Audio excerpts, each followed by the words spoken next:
Oh, the flying device here is a silver Invicta muddler variant. Here's another one I was tying a little bit earlier. Maybe move it down here, you see it better. There was a little tiny bit more trimming to do on the heads. Usually like to finish them off and let them sit for a while, come back and trim them again.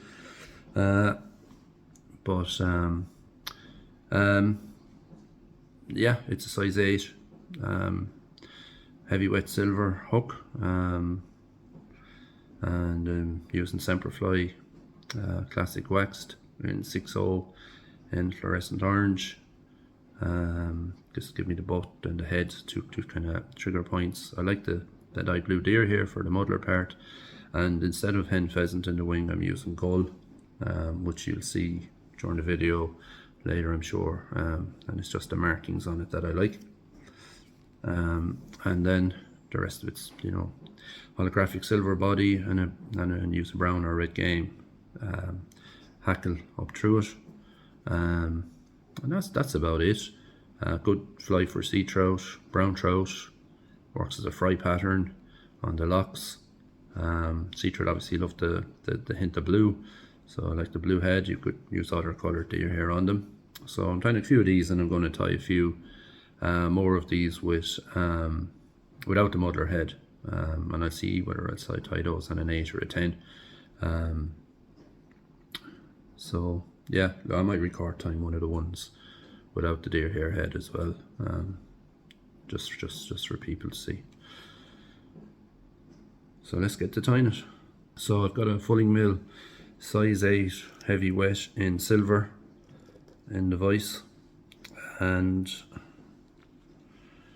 I'm going to use some Semperfli thread, classic waxed in 6/0. I'm just going to run the thread down to the bend. Some of these I'll want little butts on them, just a little hotspot trigger point at the end here. So that's why I'm using the thread. I didn't put it on the last one, but I'm going to put it on this one. So just bring it around the bend and stop it there. The colour of this is red. It's sort of an orangey red. I'm just going to add a tiny drop of lacquer to that, just to add a bit more protection. And then I'm going to add a crest feather. I put a slightly longer one on this than the last fly. I just tied one just to have a look at it really. And I decided, the fly being a size 8, I could have gone a little bit longer with the tail, but I don't like them too long. So I selected a feather there, and I just peeled a little piece of that sort of fluff off the end of the stem there. I'm just going to catch it in, see how it sits. It's not too bad. And I'm going to run my thread down a little bit, and I'm using some Semperfli bright silver wire for the rib. So pull off a good bit of that, because I'm tying a couple of these flies, as I say. I'm going to catch it in here, don't worry, because you'll be going back down over the whole lot anyway. Okay, let's bring your thread up and back down. Right the ways down, keep the wire underneath if you can. Right down to your tail. I'm just trying to keep my body fairly even here, so back up. And it's going to stop then. Gotta leave room for the wing and then the muddler head. I've got some holographic silver lurex in medium. Catch that in. Couple of turns and bring it down the hook and touch and turns and back up. That's how I like to do bodies of flies like this, particularly for sea trout, because sea trout have teeth and are prone to cutting flies. So bring that back up.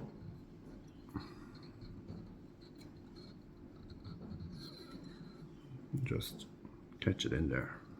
A couple of turns in front. I'll start to put a little bit of thread there now as well. While I'm up here. So, just tidy that up. And I'm going to get a hackle from somewhere. So you can use a red game or brown. I'm going to use a brown. It's up to you when you're tying these. How many turns really you want to, if you want the fly to be that little bit bushier, or if you want the fly to be a little bit sparser along. As a fry type pattern, it's a good idea to have the fly a little bit more sparse in the turns of the hackle, and then as a bob fly, a bit more bushy. So as a bob fly, I would usually start with 2 turns up here, but as a fry pattern, I would just do 1, and then I would give it reasonably wide spacing all the ways down. So I'm going to tie this as a more of a fry type pattern. So just catch that in with your wire and bring your wire up through your hackles. Catch it in. Just catch it underneath here. It might be useful to keep it underneath when we're tying in the wing.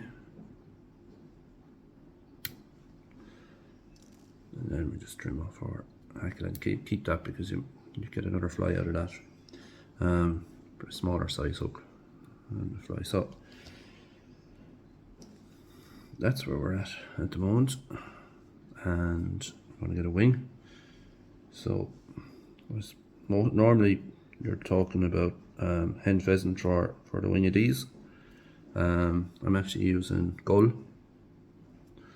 That's what I like on these. So I just like the white sort of effect with the bar through it. Just try and give you a look at what the feather looks like with that bar through it. Where I live on the coast, you're always finding gull feathers along the strand and the beaches when I'm saltwater guiding. So come across a few nice lefts and rights, I always keep them and treat them for a while, because you don't really want to use them straight away. And just catch that in. So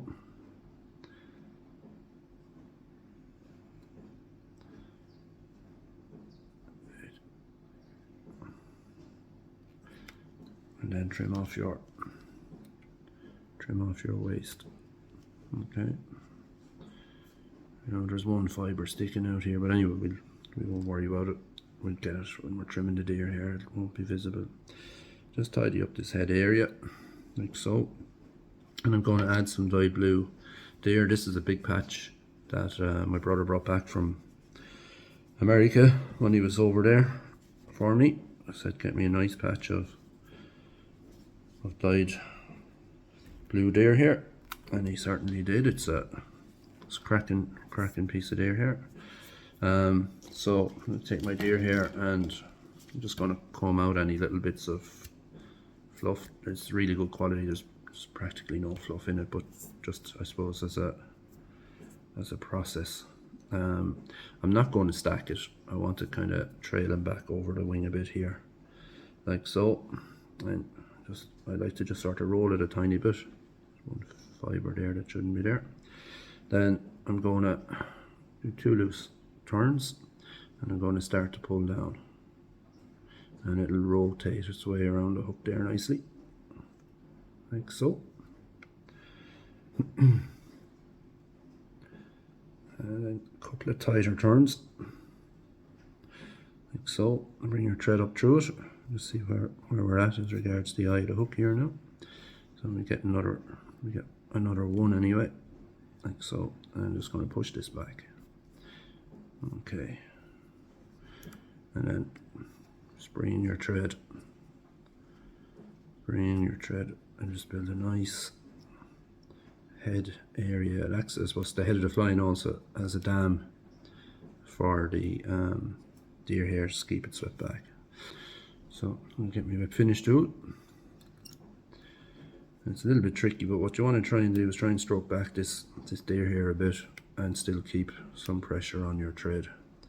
Just get 3 or 4 turns on your whip finish tool and then slide it up there. Tighten it down. Now, as you've probably seen before if you watch any of my other videos, I always like to add any of my lacquer or resin before I trim off the thread. It's just a thing I like to do. This lacquer is starting to get a bit thick. It'll be okay.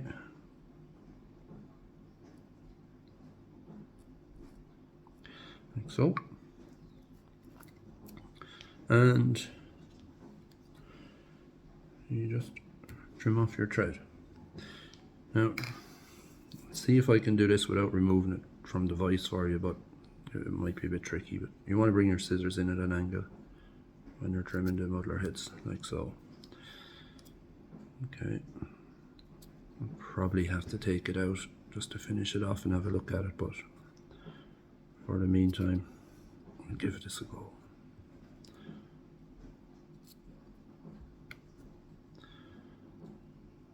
So I'm just catching these fibers here because it's in the vise. It's a little bit trickier. Let's get your angle on your muddler fibers here. Got most of them now. I'm a little bit careful with ones in around the wing or the hackle.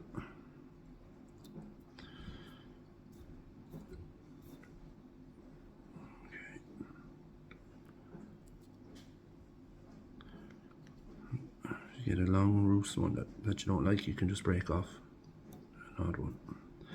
You put them out even if you just touch them with the scissors. They'll break away. As I say, this is a really nice piece of deer here.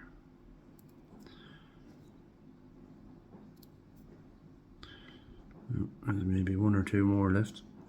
So I'm fairly happy with this considering I did it in the vise. So anything then that's not sitting right, you just trim the last few bits. As I say now, I'd normally take it out of the vise for this, but it's not too bad. It just allows you to rotate it in your hand a little bit easier. Be careful if you're doing this, you get the hook stuck in your finger. So